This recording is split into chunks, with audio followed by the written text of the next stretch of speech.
Hello everyone. तो welcome in our YouTube channel the conceptual academy.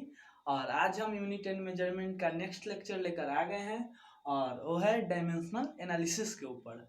तो बने रहिए हमारे साथ। डायमेंशनल एनालिसिस के बारे में सीखेंगे, डायमेंशंस का यूज़ क्या होता है, डायमेंशंस का कहाँ कहाँ हम यूज कर सकते हैं और इसके फ़ायदे क्या हैं, कितने अच्छे अच्छे कॉन्सेप्ट हैं इसके, वो आपको पता चलेगा इसमें डायमेंशन से रिलेटेड। यह डायमेंशनल एनालिसिस लेक्चर देखने के बाद आपको फ़ायदा यह होगा कि आप किसी भी फॉर्मूला को बता सकते हैं यह गलत है कि नहीं, सही है या नहीं बता सकते हैं, यह जरूर बता सकते हैं कि यह गलत है कि नहीं गलत है, बस ये बता सकते हैं। कुछ हद तक ये बता सकते हैं कि सही हो भी सकता है, लेकिन एग्जैक्ट नहीं बता सकते हैं कि सही है। कोई फॉर्मूला लिखा हुआ है, आप ये जरूर बता सकते हैं कि वो गलत है कि नहीं है, बस ये बता सकते हैं। तो डायमेंशनल एनालिसिस पढ़ने के बाद तो स्टार्ट करते हैं हम अपना कुछ प्रीवियस लेक्चर के रिवीजन के साथ। तो स्टार्ट करना चाहिए हमको कहाँ, किसके साथ, एरिया का साथ। एरिया का डायमेंशन क्या होता है, एरिया का फॉर्मूला होता है लेंथ इनटू ब्रेथ। तो इसका डायमेंशन, लेंथ का डायमेंशन लेंथ, ब्रेथ का डायमेंशन ब्रेथ का डायमेंशन भी, ब्रेथ क्या है, एक तरह का लेंथ है, तो एरिया का डायमेंशन एल स्क्वायर। वॉल्यूम का डायमेंशन, वॉल्यूम का dimension formula length into breadth into height. तो लेंथ एक तरह का लेंथ है, ब्रेथ भी एक तरह का लेंथ ही है, हाइट भी एक तरह का लेंथ ही है। लेंथ डायमेंशन लेंथ है, तो वॉल्यूम का डायमेंशन एल क्यू और इसका डायमेंशन एल स्क्वायर। तो ऐसे ही और कुछ करते हैं, जल्दी जल्दी अपना रिवीजन यहाँ से करते हैं। फोर्स का फॉर्मूला होता है फोर्स से पहले कर लेते हैं किसका, फोर्स से पहले वेलोसिटी का फॉर्मूला होता है, वेलोसिटी का क्या होता है, displacement by time, displacement by time. Displacement एक तरह का लेंथ है, टाइम एक तरह का, टाइम का डायमेंशन टाइम होता है, तो L T to the power -1 हो जाएगा। टी ऊपर गया तो डिस्प्लेसमेंट का ए हो गया। और किसका करते हैं, तो और करके देखते हैं फोर्स का, एक्सेलरेशन का, शॉर्ट में ही लिखते हैं एक्सेलरेशन। एक्सेलरेशन का फॉर्मूला होता है v minus u by t. तो v final velocity minus initial velocity by time, यानी कि change in velocity by time, यानी कि ऊपर चेंज इन वेलोसिटी तो वेलोसिटी ही आएगा। वेलोसिटी का dimension L T to the power -1। आपको लग रहा हो कि v माइनस यू, v का अलग यू का अलग, अरे यार v माइनस यू करेंगे, v final velocity you initial velocity, तो क्या होगा, आपने पढ़ा होगा यार 9th में कि ऊपर तो वेलोसिटी ही आएगा, change in velocity by time, नीचे क्या आ जाएगा, टाइम। तो टाइम ऊपर जाएगा तो L T to the power -2। और फोर्स का क्या होता है, फोर्स का होता है मास इंटू एक्सेलरेशन होता है फॉर्मूला। मास का डायमेंशन मास होता है, एक्सेलरेशन का dimension L T to the power -2 होता है। तो फोर्स का dimension M L T to the power -2 हो जाएगा। वर्क जो है, वर्क का फॉर्मूला फोर्स इंटू डिस्प्लेसमेंट होता है, तो वर्क का dimension M L T to the power -2। और डिस्प्लेसमेंट कैसे रिलेटेड है फिजिकल क्वांटिटी से, तो डिस्प्लेसमेंट एक तरह का लेंथ होता है, तो M L square T to the power -2। Work ले लिए यार, पावर ले लेते हैं, पावर फोर्स बाई क्या, टाइम। फोर्स होता है, फोर्स का dimension M L T to the power -2, time का टाइम को ऊपर लेके चले जाओ तो M L T to the power -3। तो ये हमारा कुछ रिवीजन था कि कैसे करते हैं। आगे आते हैं किसमें, हम आगे आते हैं एक दो और कर लेते हैं, मोमेंटम का कर लेते हैं और काइनेटिक एनर्जी का कर लेते हैं।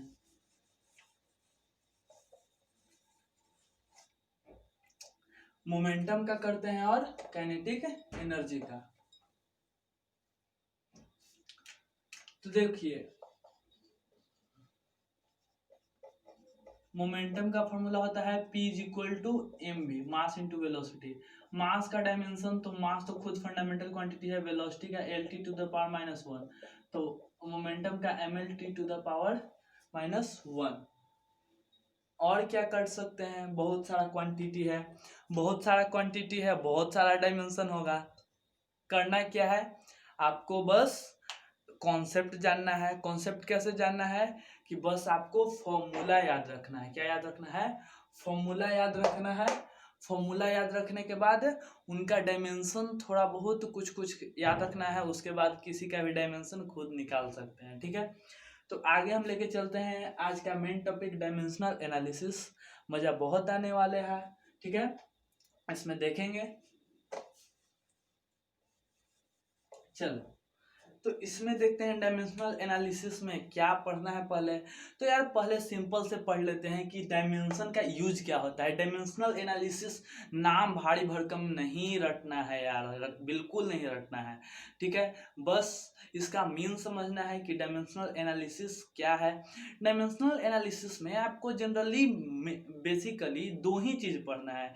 एक पढ़ना है कि एक सिस्टम से दूसरा सिस्टम में किसी यूनिट को चेंज कैसे करते हैं डायमेंशन के मदद लेकर, और दूसरा पढ़ना है कि डायमेंशन से कैसे हम बता सकते हैं कि कोई फार्मूला सही है या कोई फार्मूला सही नहीं है, कैसे बता सकते हैं। तो पहले क्या बात कर ले, फार्मूला सही है नहीं है वो लास्ट में थोड़ा इंटरेस्टिंग है, तो पहले पढ़ लेते हैं कि पहला यूज क्या है डायमेंशन का। टू कन्वर्ट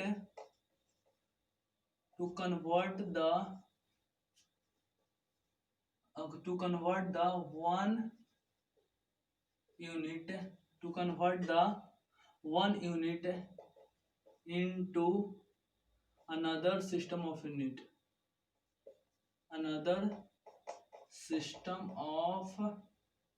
unit, यानी कि एक सिस्टम ऑफ यूनिट से दूसरा सिस्टम ऑफ यूनिट में चेंज, जैसे कि एसआई से सीजीएस में चेंज करना है, सीजीएस से एमकेएस में चेंज करना है, एमकेएस से एफपीएस में चेंज करना है, तो हम डायमेंशन का मदद लेंगे। ठीक है, तो जैसे कि आपको एक हम एकदम बहुत ही बेसिक करके दिखाते हैं।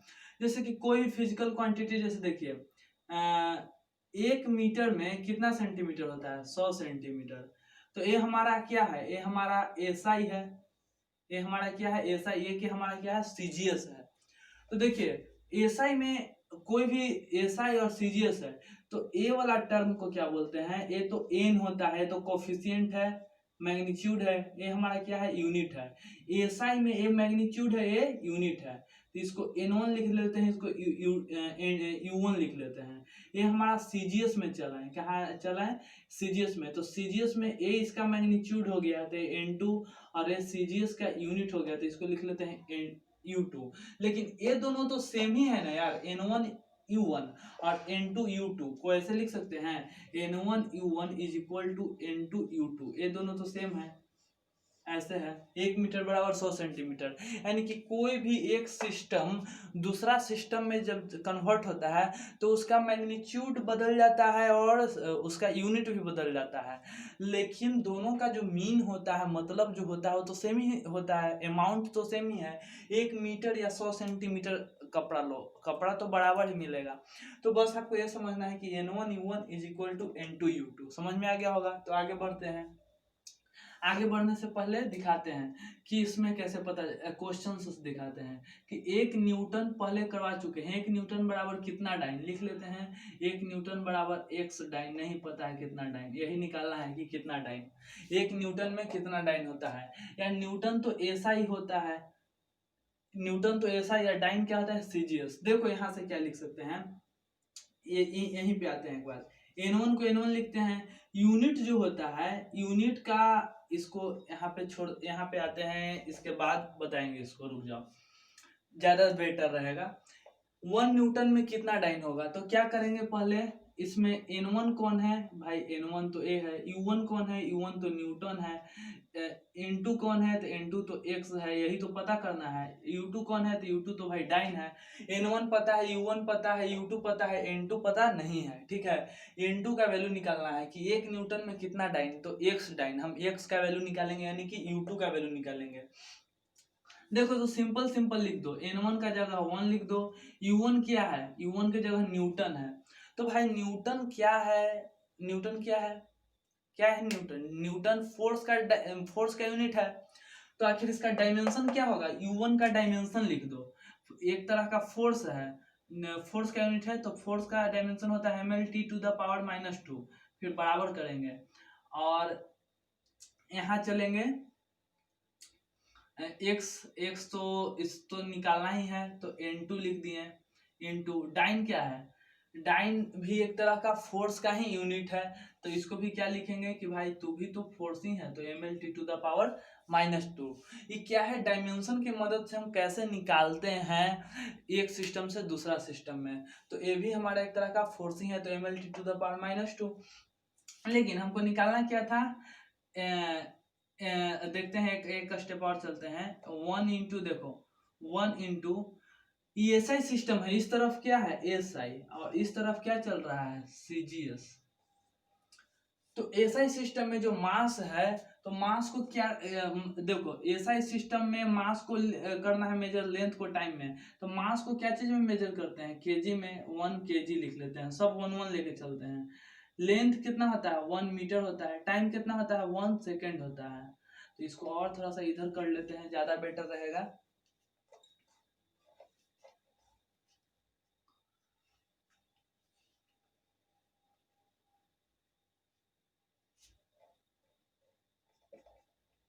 मीटर जो है मास को 1 केजी में मेजर करेंगे, लेंथ को करेंगे मेजर क्या में 1 मीटर में, और टाइम को 1 सेकेंड का पावर -2 में, सेकेंड के पावर -2 में।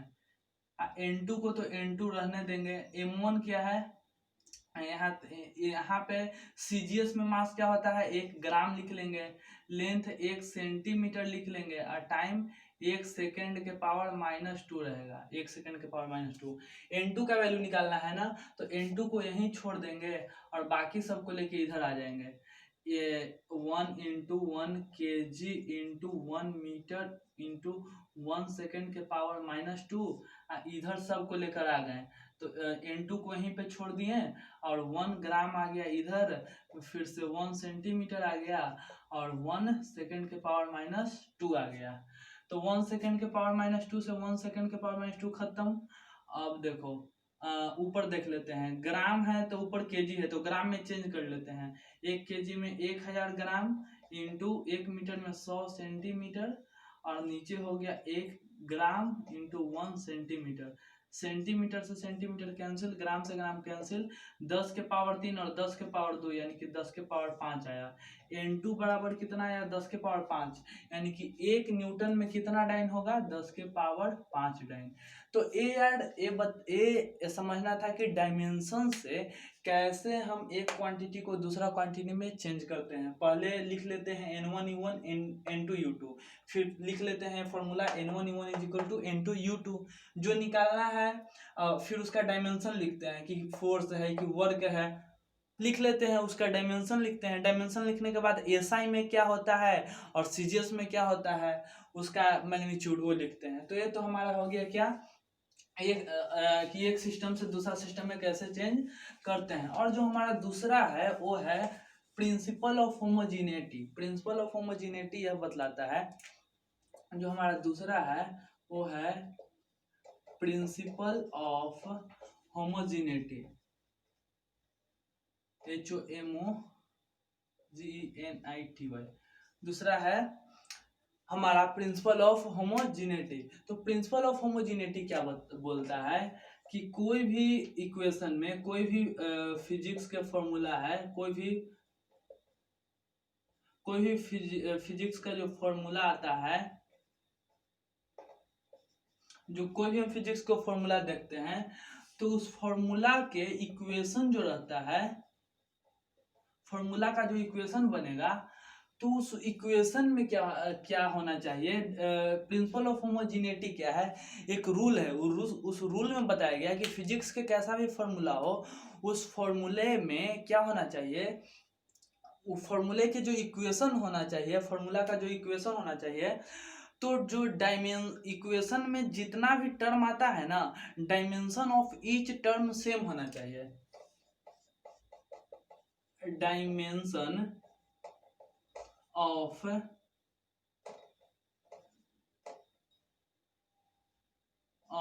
each term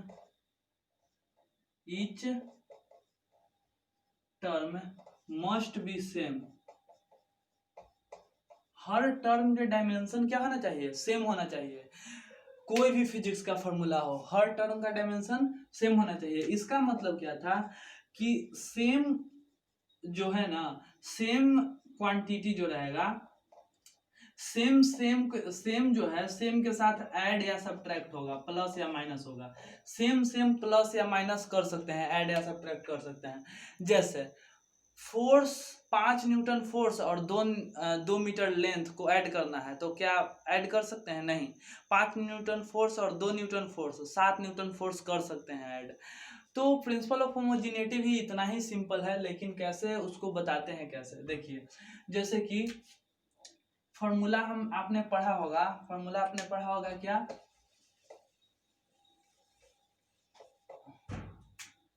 S is equal to u t plus half a t square. तो इसमें कौन कौन टर्म है? 1 2 3 टर्म है।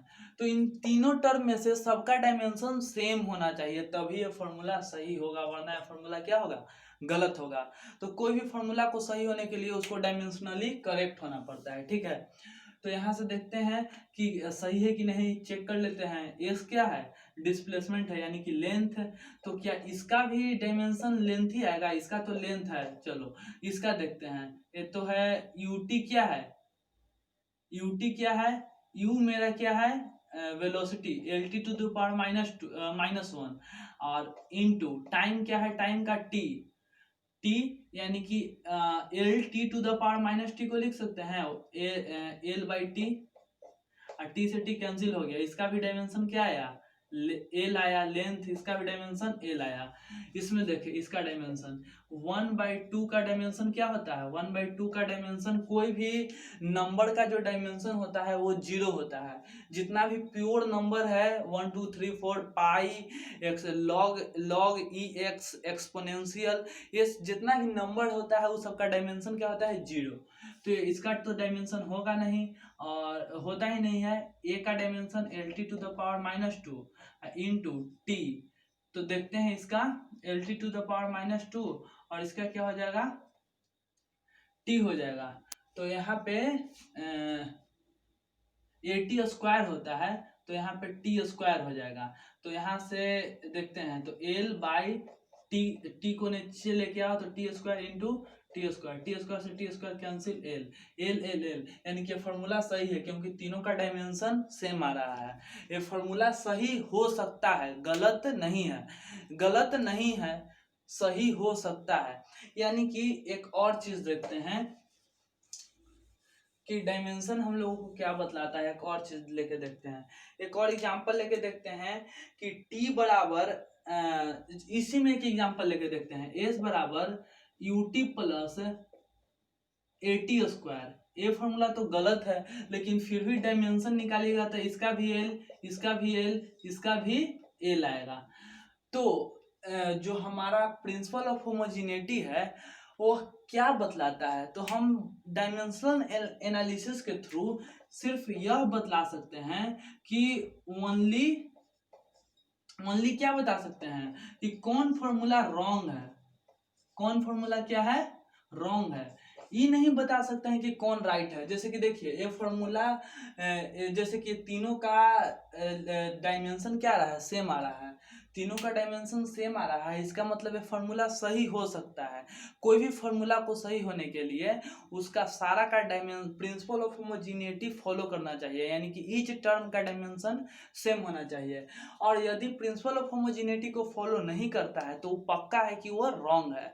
यानी कोई ऐसा फॉर्मूला आ गया कि हम लिख दें कि यूटी स्क्वायर, यहाँ जैसे कुछ ऐसा लिख दें कि यहाँ इसका डायमेंशन एल टी आ गया, तो ये फॉर्मूला क्या हो जाएगा? गलत। इसका एल टी, इसका एल, इसका एल, नहीं, ऐसा नहीं हो सकता है। यानी कि यह प्रिंसिपल ऑफ होमोजिनिटी बतलाता है कि कोई रॉन्ग है कि नहीं है। यदि किसी का अगर ईच टर्म का डायमेंशन अलग अलग आ गया तो वो पक्का बात है कि वो क्या है? रॉन्ग है। सेम आ गया तो पक्का बात है कि सही है। देखिए एक और लेके देखते हैं एग्जांपल में। जैसे कि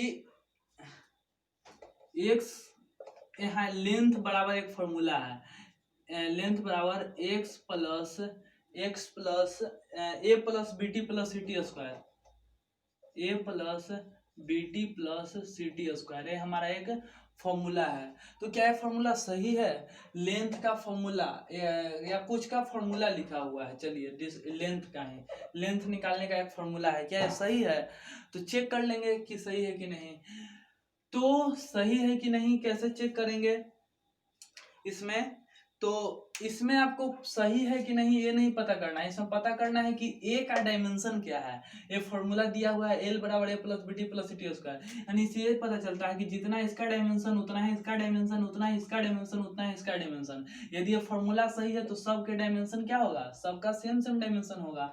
तो ए का डायमेंशन क्या होगा? ए का डायमेंशन क्या हो जाएगा? एल हो जाएगा। ए का डायमेंशन क्या हो जाएगा? एल हो जाएगा।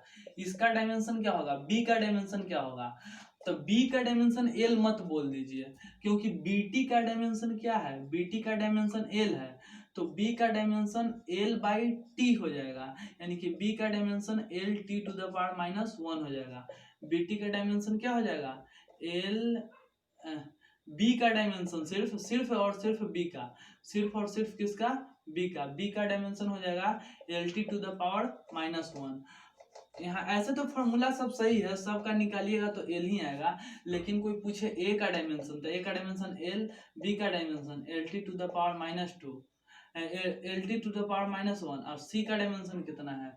तो हम जानते हैं कि सी टी स्क्वायर का डायमेंशन किसके बराबर होगा? सबका सेम है, तो सी टी स्क्वायर का डायमेंशन एल के बराबर होगा, और सी का dimension L by T square के बराबर होगा। तो c का हो जाएगा L T to the power minus 2, C का हो जाएगा L T to the power minus 2, ये हो जाएगा डायमेंशन किसका? c का। ठीक है, तो अलग अलग क्वांटिटी का भी डायमेंशन पूछता है क्वेश्चन में देके, तो ऐसे भी आप बना सकते हैं। एक एच डब्ल्यू में ले लीजिए, उसको देखना है कि वो डायमेंशनली करेक्ट है कि नहीं। तो एक इम्पोर्टेंट पॉइंट लिख लीजिए, DIMENSIO, डायमेंशनली करेक्ट इक्वेशन या फॉर्मूला में भी करेक्ट हो सकता है। जो डायमेंशनली करेक्ट है वो करेक्ट हो सकता है, एग्जैक्ट नहीं, श्योर नहीं बोल सकते हैं कि दम होगा ही, हो सकता है। लेकिन यदि कोई डायमेंशनली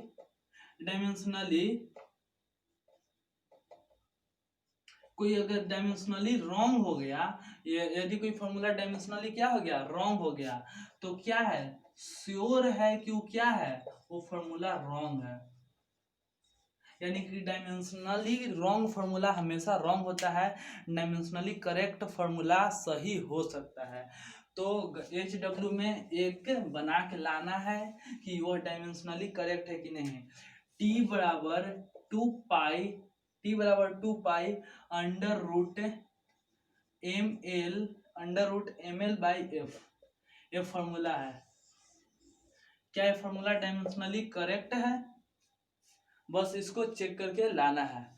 तब तक के लिए पढ़ाई करते रहिए, और इस वीडियो से कुछ सीखने को मिला तो हमारे चैनल को लाइक कीजिए, सब्सक्राइब कीजिए, और हमारे वीडियो को शेयर कीजिए और दूसरों को सिखाइए। ठीक है, चलते हैं, थैंक यू।